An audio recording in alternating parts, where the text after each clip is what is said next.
नमस्कार, आप देख रहे हैं न्यूज 24/7 इंडिया। मैं हूं आपके साथ सपना मदेशिया। चलिए शुरुआत करते हैं आज की कुछ खास खबरों से। शहर के बस स्टैंड परिसर एवं चैतन्य मार्ग स्थित दुकानों के पुनर्निर्माण हेतु दुकानदारों को दिए गए सूचना पत्र एवं मध्य प्रदेश उच्च न्यायालय खंडपीठ इंदौर की रीट याचिका प्रकरण क्रमांक 2015/2026 में जारी स्थगन आदेश 13 जून 2026 के बावजूद दुकानों पर अवैध रूप से लगाई गई सील को हटाने को लेकर बस स्टैंड क्षेत्र के व्यापारी सकल व्यापारी संघ के बैनर तले रैली के रूप में नपा कार्यालय पहुंचकर ज्ञापन सौंपा और फिर कलेक्टर कार्यालय पहुंचकर कलेक्टर के नाम नायब तहसीलदार को ज्ञापन सौंपा गया। साथ ही कुछ व्यापारियों ने कलेक्टर से चर्चा भी की। इसके साथ ही नपा अध्यक्ष से अपनी बात कही। वह झाबुआ विधायक विक्रांत भोरिया ने भी कलेक्टर से व्यापारियों के हितों को ध्यान में रखने की बात कही। दोपहर करीब 11:30 बजे सकल व्यापारी संघ के बैनर तले बस स्टैंड परिसर एवं चैतन्य मार्ग स्थित दुकान मालिकों ने अपनी मांगों को लेकर नपा अध्यक्ष सीएमओ व कलेक्टर के नाम ज्ञापन सौंपा। ज्ञापन में बताया गया कि जिनकी दुकानें बस स्टैंड एवं चैतन्य मार्ग झाबुआ पर स्थित है को नपा प्रशासन ने पॉलिटेक्निक कॉलेज उज्जैन की तकनीकी रिपोर्ट अगस्त 2024 की यार्ड लेकर बस स्टैंड से लेकर चैतन्य मार्ग झाबुआ की दुकानों के ऊपर स्थित धर्मशाला भवन जो कि नपा द्वारा उक्त धर्मशाला के यथासमय रिपेयरिंग एवं देखरेख के अभाव में जीर्णशीर्ण हुई है, किंतु धर्मशाला के नीचे स्थित दुकानें पूर्णतः अच्छी स्थिति में है एवं इन दुकानों तथा समय दुकानदारों द्वारा आवश्यक रिपेयरिंग व मेंटेनेंस किया जाता है। उस पर संबंधित दुकानदारों ने नपा प्रशासन से दुकानें पुनः आवंटित करने की शर्त पर दुकानें खाली करने का आश्वासन किया था। बावजूद दुकानदारों के पक्ष को बिना सुने एवं सुनवाई का अवसर दिए बिना नैसर्गिक न्याय सिद्धांतों के विपरीत केवल 24 घंटे का सूचना पत्र देने पर दुकानदारों ने न्यायालय खंडपीठ इंदौर ने नपा प्रशासन की कार्रवाई को एक तरफा मानकर सूचना पत्र पर स्थगन जारी आदेश किया। मध्य प्रदेश उच्च न्यायालय के स्थगन आदेश की जानकारी के बावजूद भी बदनीयती से उच्च न्यायालय के स्थगन आदेश की अवहेलना कर आधी रात को दुकानों को सील कर व्यापारियों के साथ घोर अन्याय किया है। शासकीय पॉलिटेक्निक कॉलेज उज्जैन की रिपोर्ट 13 अगस्त 2024 को प्राप्त हो गई थी, तब इसका पालन नहीं कराया गया। उक्त अपने आप में प्रमाणित होता है कि भवन क्षतिग्रस्त न होकर सूक्ष्म रिपेयरिंग की आवश्यकता है। वहीं नगर पालिका झाबुआ द्वारा नगर 13 नंबर को भरत कुमार पिता रतनलाल पटग्यार को 17 अक्टूबर 2025 को नामांतरण व लीज बढ़ाई की गई, अर्थात दुकान की अच्छी स्थिति है।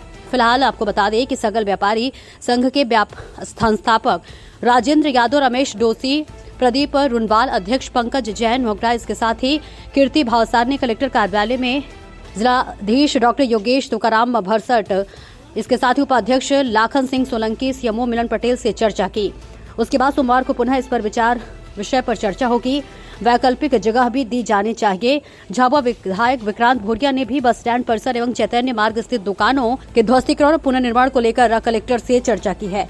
बस स्टैंड परिसर एवं चैतन्य मार्ग स्थित दुकान को लेकर नपा अध्यक्ष कविता सिंगार ने कहा कि आज कलेक्टर महोदय, व्यापारी संघ और नपा प्रशासन के बीच विभिन्न मुद्दों पर चर्चा हुई। समाधान यह आया कि 2-3 दिन में हमारी जांच टीम आएगी। उसके बाद जैसे ही TS पास प्राप्त होगी वैसे ही हम व्यापारी के साथ बैठेंगे। जो भी हमारी दुकान निर्माण लागत आएगी उसके अनुसार शहर के बस स्टैंड परिसर एवं चैतन्य मार्ग स्थित दुकानों के पुनर्निर्माण हेतु दुकानदारों को दिए गए आपकी जो मांगे जिन पे कुछ चर्चा हुई, क्या हो? सकल व्यापारी संगठन अपनी मांगों को लेकर यहाँ अपने व्यापारी साथियों के साथ आया था। जिलाधीश महोदय ने 5 सदस्यीय टीम को उनके कार्यालय में बुलाया बात करने के लिए। नगर पालिका के प्रतिनिधि भी वहाँ पर मौजूद थे। उनके समक्ष जब आपसी चर्चा कर यह निर्णय लिया गया, कलेक्टर साहब ने सभी को, नगर पालिका प्रशासन को आदेशित किया है कि 2 दिन के अंदर सोमवार तक आप TS लाइए, अपना प्रपोजल बताइए और जो दुकानदार है उन्हीं दुकानदारों को अपनी दुकान वापस मिलना चाहिए, यह सुनिश्चित कीजिए और अनुबंध कीजिए और आगे की कार्रवाई कीजिए, ऐसा बोला है। व्यापारी की तरफ से 2 ही विषय थे कि समय अवधि पहलू था व्यापारियों की तरफ से, और उनका अपना पूरा रोडमैप कम से कम सोमवार तक देने के लिए उन्होंने कहा है।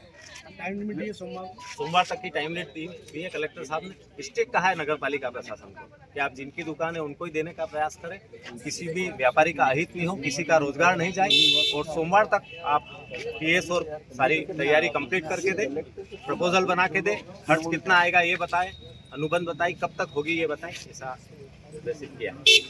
ठीक जो है वो दुकान से भी उसका विरोध कर रहे हैं, तो आज आप लोगों के साथ चर्चा भी, कलेक्टर भी थे, आप भी थी जी। आज कलेक्टर साहब के समक्ष हम सभी पदाधिकारीगण, नगर पालिका, CMO सर और सभी व्यापारी जो थे वो भी उपस्थित थे, और उसमें समाधान ये निकला है कि जो भी हमारी कास्ट होगी उसके अकॉर्डिंग इनको एग्रीमेंट दिया जाएगा, और 2-3 दिन में हमारी टीम आने वाली है, वो आ जाएगी और जैसे ही हमारा ये टीएस आ जाती वैसे ही हम वापस व्यापारियों के साथ में बैठेंगे और जो भी रहेगा हमारा नगर पालिका से संबंधित दुकान तो हम इन्हीं को देंगे।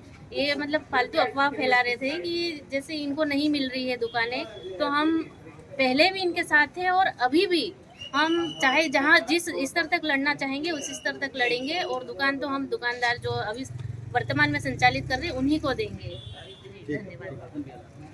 के साथ नगर पालिका में गलत हो रहा है उसको लेकर अभी कलेक्टर साहब से मुलाकात हुई है। सारे पार्षदगण मौजूद हैं, हमारे जिलाध्यक्ष मौजूद हैं, विधायक प्रतिनिधि सब लोग मौजूद हैं।